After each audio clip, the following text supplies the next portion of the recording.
নমস্কার। আজকে অদিতি সকালবেলা ঘুম থেকে উঠে গেছে, কারণ সে তার দিদির সঙ্গে আজকে স্কুলে যাবে, তার দিদিকে ছাড়ার জন্যে।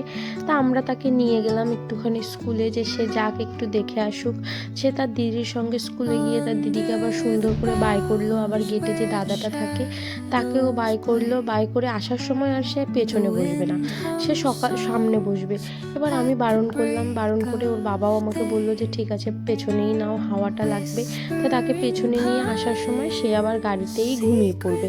সে ঘুমিয়ে পড়ছিল বলে তাকে আবার নিয়ে আমরা বাড়িতে এলাম, এসে তাকে ঘুম পাড়িয়ে দিলাম। ঘুম পাড়িয়ে দেওয়ার পরে আমরা আবার একটুখানি চা খেয়ে নিলাম। যেহেতু আজকে মা, আমি আর জয়ন্ত তিনজনে একসঙ্গেই রয়েছি, ওই জন্য একসঙ্গে চাটা খেয়ে নিলাম বসে। আর তোমাদের যদি আমাদের ভিডিওটা ভালো লেগে থাকে, please like, comment and share. নমস্কার, বাই সবাইকে।